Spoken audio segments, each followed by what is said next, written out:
If you were born into the gentry in the 16th and 17th century, there's a good chance you'd be sent off to Europe to learn how to be a gentleman. It's in the name. But what would you learn? I've come to London to find out.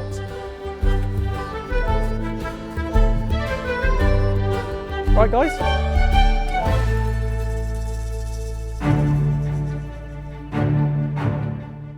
Today, I'll be following in the footsteps of the young men on their grand tour of Europe, an educational rite of passage in which the art of duelling and dancing were very much central to the programme.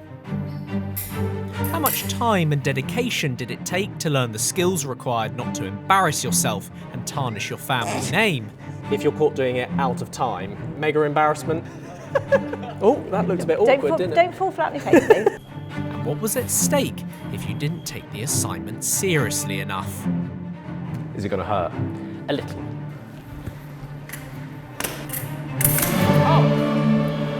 Sorry, that was almost in your genitals. That was almost I'm so sorry. in the balls.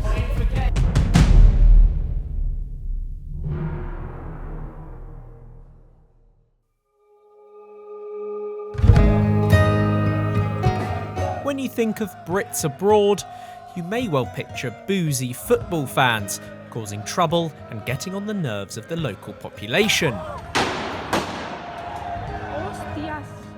Well, back in the late 1500s, young English lads were also travelling to the continent. Not for football matches or to cause trouble, but to learn about European culture, art, philosophy and religion in what became known as their Grand Tour. Starting their journey in France, the men would acquire a coach from Calais before riding on to Paris, their first major stop. From there, they would then head south to Italy or Spain, carting all their possessions and servants with them. On the itinerary were lessons in speaking European languages, discussing art and literature, as well as more practical activities.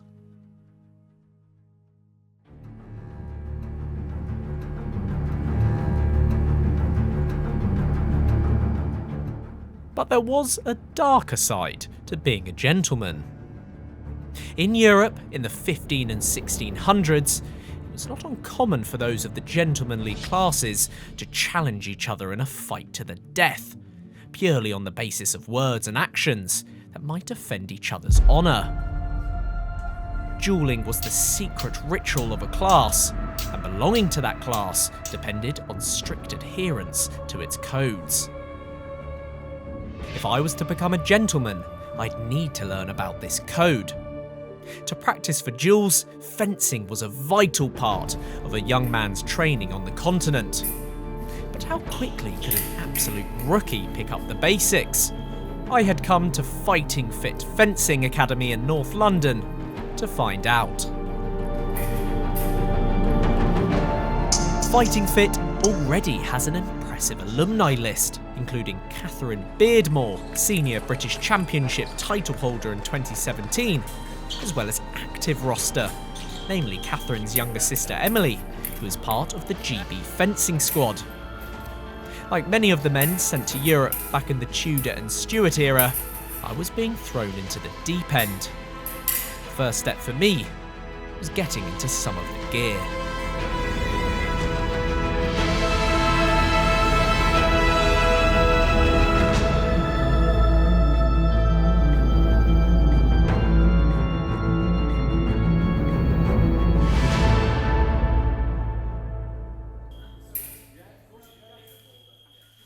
Before I was given any more equipment to start training, I took the opportunity to speak to lead coach Sébastien Pallier for a quick crash course in the history of the sport.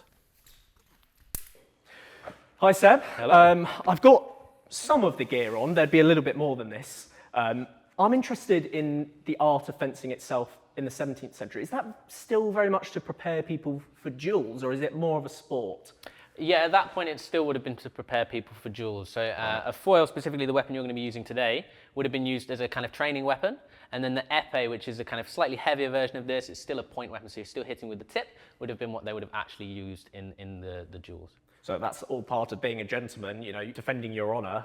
You're going to have to go into a duel with them, and that's why they're sending these people to try and practice. You mentioned épée and foil. How has the art of fencing developed from the 17th century to now? Obviously, there's a few different versions of it. Yeah, so I mean, with the advent of the modern Olympics, it's split into the 3 different disciplines. So we've got foil, épée, and sabre, and they're all slightly different in their rules. The foil is a much thinner blade, slightly lighter, and you can only hit the torso, which is what you're doing today. So you've got the electric jacket or the lame on there, which is the scoring area. The épée, everywhere is target, and it's just whoever hits first in épée. So it really simulates that kind of dueling of you just trying to hit and not be hit. Right, okay. And the sabre is more like a cutlass or something like that. It's designed as a cavalry weapon. So in sabre, you'd still be wearing the electric jacket, and it's everywhere from the waist up. So as if you were on a horse, you're not going to be aiming for the other person's legs. You're going to be aiming for the upper body and even the head as well. Yeah, you mentioned the electric jacket. When does that get introduced in the period of fencing? Yeah, so that was introduced kind of, I think, around the 50s or 60s. I might be wrong.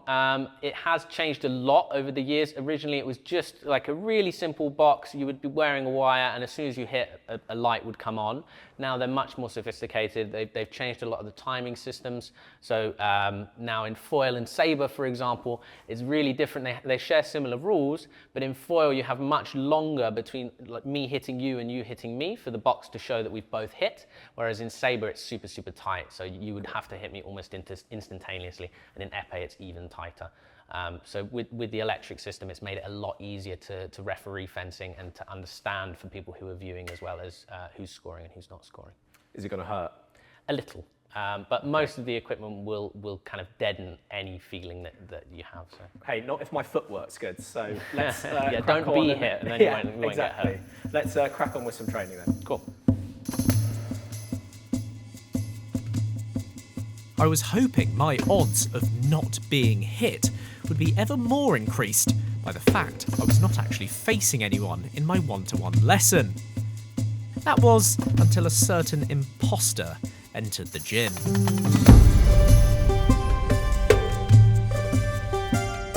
Historian and Betwixt the Sheets podcast host Dr. Kate Lister was on her own mission to make my grand tour as difficult as possible.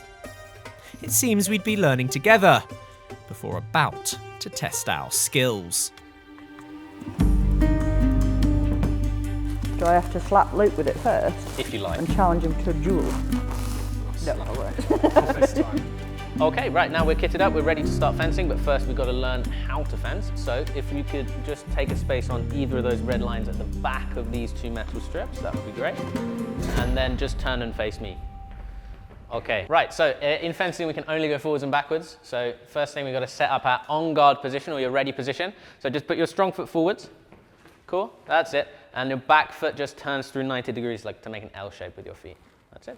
Now just lift your arms up, same thing, you're kind of making an L shape. So your sword arm is facing forwards, like directly at where your opponent would be. Your back arm just comes up to the side to help you balance.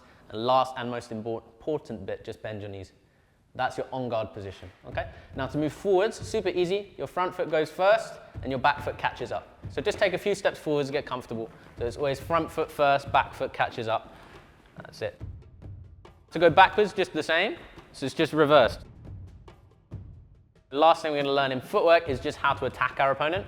We do that with a fencing lunge. So we break that into 3 bits. So the first bit is we start to move our arm first. So you don't need to straighten it all the way, but just kind of aim at where you want to hit and make sure your arm is moving forwards towards the target.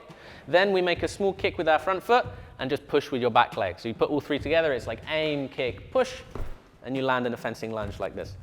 That's it. When you land, we want to have both feet flat on the floor, front foot facing nice and forwards, front leg is bent, back leg straight, and both of your arms should be straight.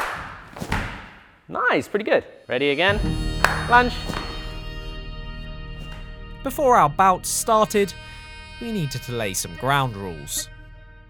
In our match, points would be won by touching the opponent's electric jacket with the tip of the foil sword. Interestingly, this is where the phrase touché comes from. Anyway, in the rules of foil fencing, only the fencer with priority can score a point. How do you get priority? Either by being the first to attack, or by parrying the opponent's attack, in which the priority is transferred. You may then riposte by touching the opponent's jacket after a successful parry. Got it? Good.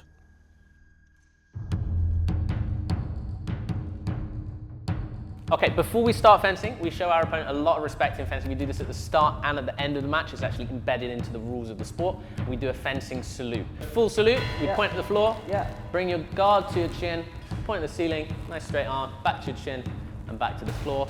Or you can do the half salute, which is just chin, point at your opponent and back to your chin. No salute for you. No respect. No respect. No respect, Kate. Even more. Okay, en garde. Are you ready? Fence. Hold. Luke made a parry, so he blocked and won the priority. He hit the target, so Luke scores a point. So 1-0 to Luke. I thought I missed there. If you score a point, we go all the way back to the en garde lines. Are you ready? Fence.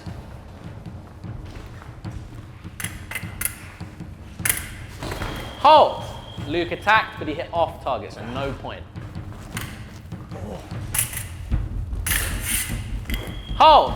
Kate parried, but she hit off target, so no That was a score. good parry. That was a good parry. I think you got me there. Just on the arm as well. Okay. En garde. Are you ready? Yeah. Fence. Hold. Luke attacked. He hit on target. Didn't he? Point for Luke. That's 2-0. Okay. So back to the red lines because someone scored a point. I was beginning to think this was a bit too easy. Maybe this whole duel business wasn't so difficult after all. Hold. Sorry, Kate that was attacked. almost in She your hit general. on target. I'm so sorry. In the ball. Point for Kate. So that's 2-1. No, Right, no that's double exciting. points for that. So sorry. Playing dirty. Hold. Luke attacked, but he hit off target. Clearly, my precision needed work. I was beginning to feel the pressure, especially with Kate walking me down. Getting cornered. Hold. Attack from Kate. So you hit on target, but because Kate was attacking, she had priority, and she you hit off lucky target, so-and-so. so no point scored. Fence. Hold. Attack from Kate, on target, point for Kate. So that's 2 points each. Again, back behind the red lines. You're going for an interesting strategy. You're being offensive but parrying, so I don't know what I to don't know do. what I'm doing. I really don't. With the score tied at 2-2, it was all down to the last point. Who would be declared the dueling master? Fence. Hold. Attack from Luke, on target. Luke wins. Yes! Okay, now at the end again, we have to return to our starting position. Okay. Salute your opponent one more time. Good, Luke. Well done, Kate. Cool, and at the end of the match, you shake your opponent's hand with your non-sword arm. So with the hand without the glove, give your opponent a nice. Kate, that was a really good match. Well done, Really Luke. liked it. Thank you very much. Oh, it's hot in here, isn't it? I am Woo. sweating way more than I expected. I think I had the moral victory. I look better in leggings than Luke. Whew. I also need to go to the gym. Buoyed by my performance, but equally shattered and concerned about my extremely shaky legs, I was hoping my next task would be to sit down, relax, and write some Latin, or analyse a priceless artefact dating back to antiquity. Unfortunately, my tutors had other ideas, and for my impending lesson, having leg muscles full of lactic acid was far from ideal.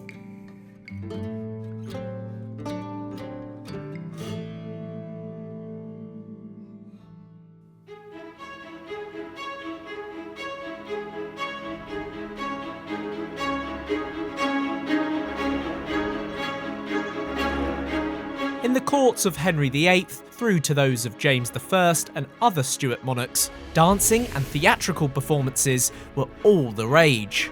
An integral part of life in royal palaces, parties in which noblemen and women would frolic and tap their feet to the tune of a lute, hoping to impress the king or queen, would be much anticipated events in the calendar. Here at Hall Memorial Hall in Westminster, I was watching a group of historical dance specialists and musicians perform as one would at a masque, a form of festive courtly entertainment that flourished in the 16th and early 17th century. It required fantastic posture, intricate footwork, timely rhythm, and an aura of eloquence that took years to perfect. That's not to mention the beautifully bright and stylish clothing, which I would have to don if I was to fit in the European courts.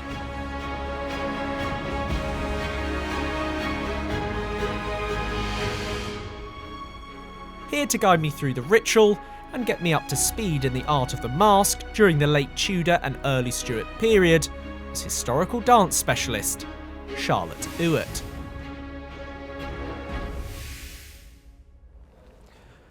Well, Charlotte, I certainly feel like a gentleman. Scrub up, don't Yeah. you? Yeah. Well, Yeah. speaking of my scrub, can you talk to me through what I'm wearing? So you are a sort of classic early James I, sort of turn of the 17th century, doublet and hose get up here. Right.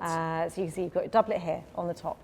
Cloth of silver, very, very fashionable. James I loved it. Colours are important. Yeah, colours are important, I think, every period, but this, they of course go out in and out of fashion. But cloth of silver, look how wealthy you are. You also have, of course, your little paunch here. Sometimes often padded, it's not you, No. but that gives that sort of like noble peacock look. So that's what. It's not meant to make you look sort of fatter, which means you're more wealthy. No, it's more to do with, again, with the movement of your nobility and your poise and your stature, and that sort of, the peacocking was a thing. Pavanagasti was called peacocking. Peacocking, You have to stick yes. your chest out like a peacock. Yeah. So that's your doublet, your hose here, your big baggy trousers. Yeah, everything's coming back into fashion now. Yeah, the baggier the better. Okay. Basically, so the bigger they were, I mean, how much you could afford, if you could afford more material, but also it was your huge baggy trousers that you had to show again how noble, how your high status. It's all about the status, yeah. You can afford more cloth, therefore big I'm baggy more important. trousers. Yeah, and you've got garters, cuffs, your collar, all pinned on, because there was no zips, no poppers. It was all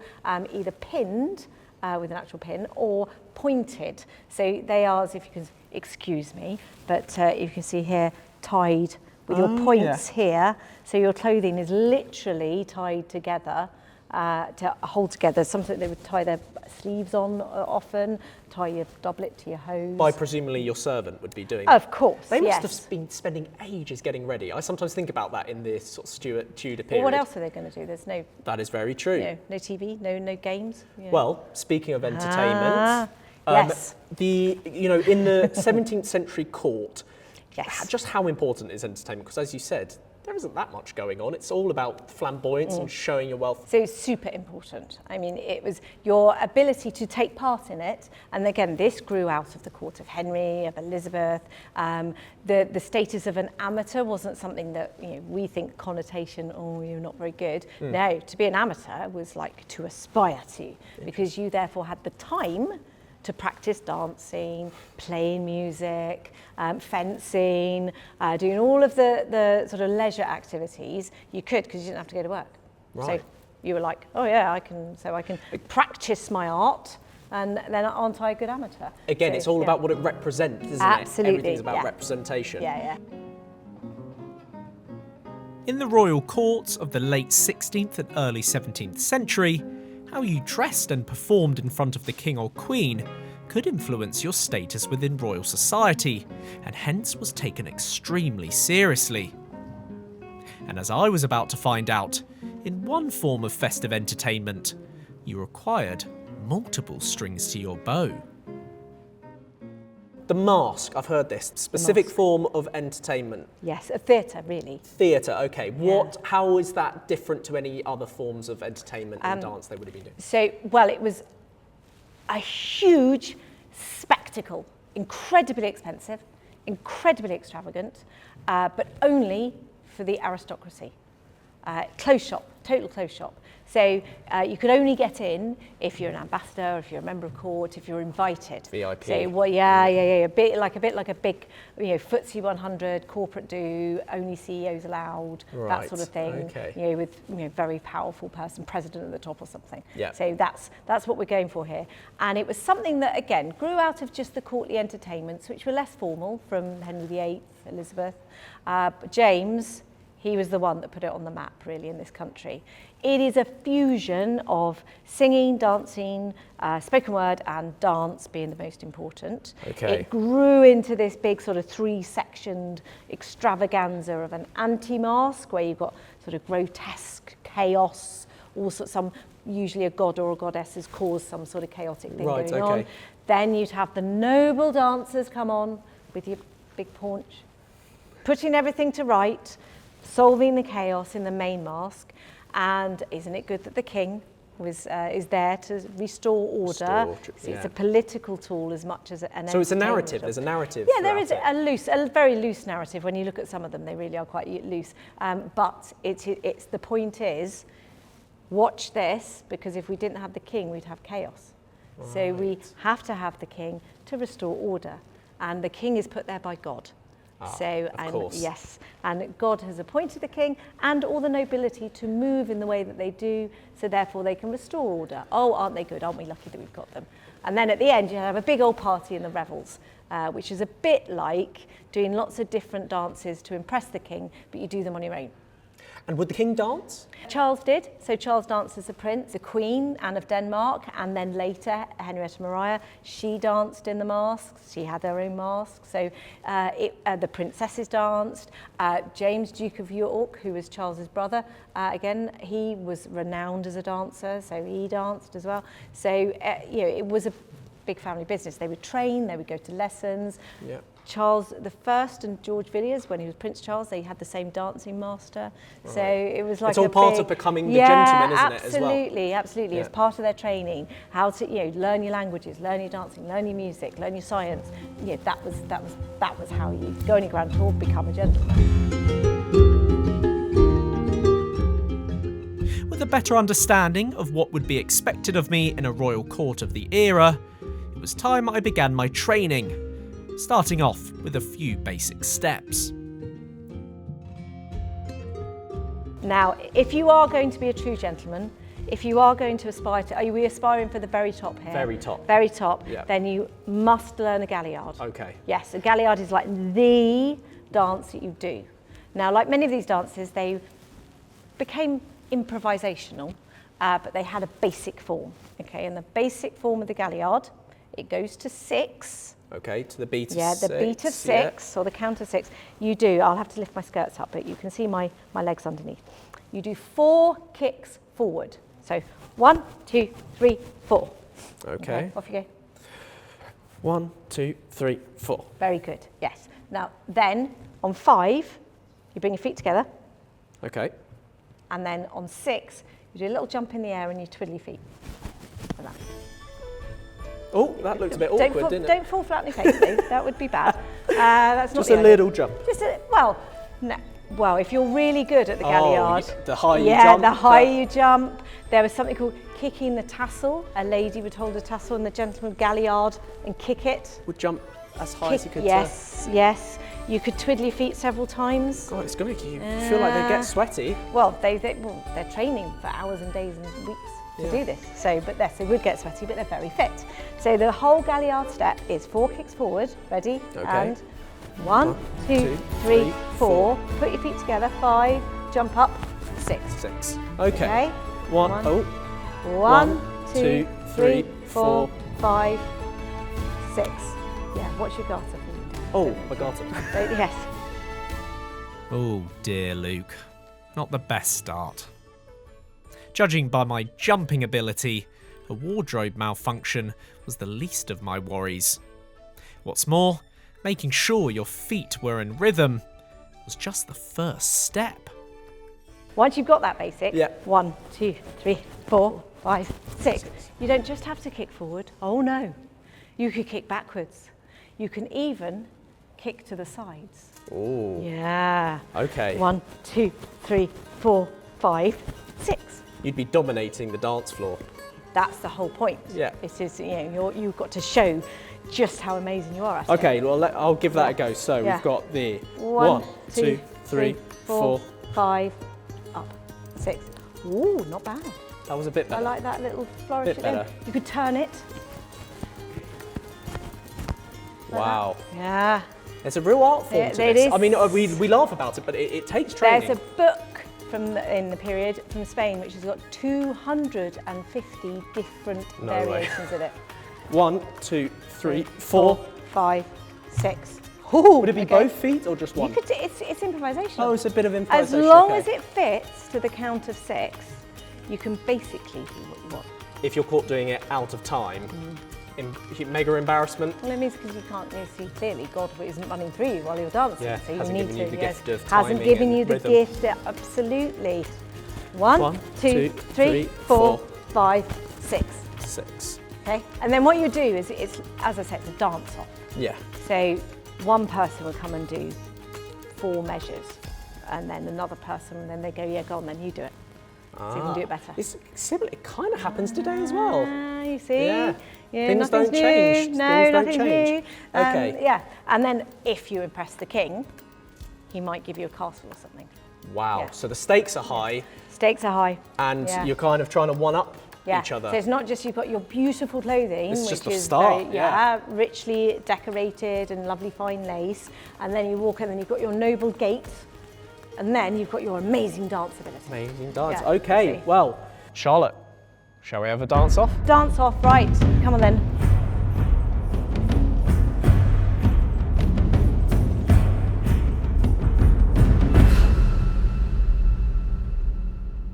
Okay, Charlotte. Right, we're going to go for it. So Al will go first. We're going to do 4 each. 4 So each, 4 okay. counts of 6 each, okay? Then Beth, then I'll go, and then you will impress us all. I will. Yes, immensely. Cue the music. There we go. Thank you, Sam.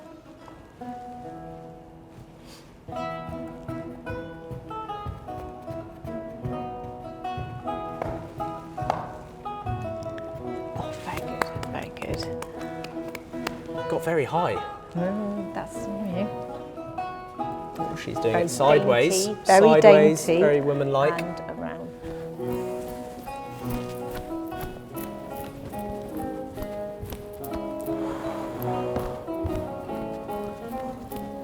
Off you go.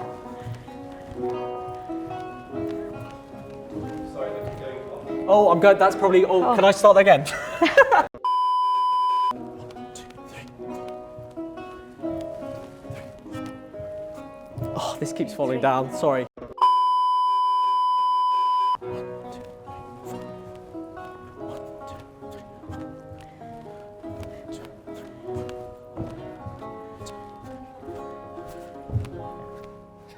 4. With it round the ankles.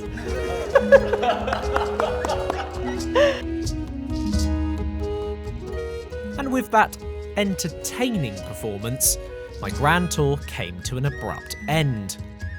If there was one thing I had learnt, it was that becoming a gentleman in the 16th and 17th century was no easy feat.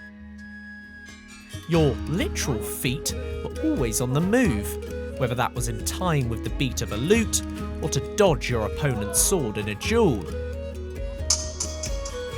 You had to keep both physically and mentally fit, for it was not just your dancing ability, horse riding skills or weapons handling that would bring you favour.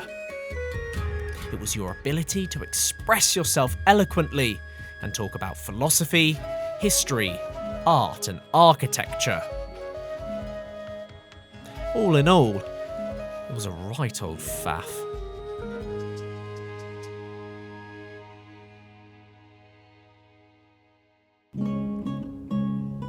Thanks for watching this video on the life of a gentleman in the Tudor and Stuart era, and thank you to all the reenactors, musicians and dancers, as well as Fighting Fit Fencing for making the documentary possible. If you'd like to learn more about how you'd capture the heart of a king, join sex historian Dr. Kate Lister as she uncovers 2 of the most notorious royal favourites of the 17th century, George Villiers and Nell Gwyn. Royal Favourites is a brand new 2-part exclusive documentary on History Hit TV. With his stallion. That was so good. Thank you so much.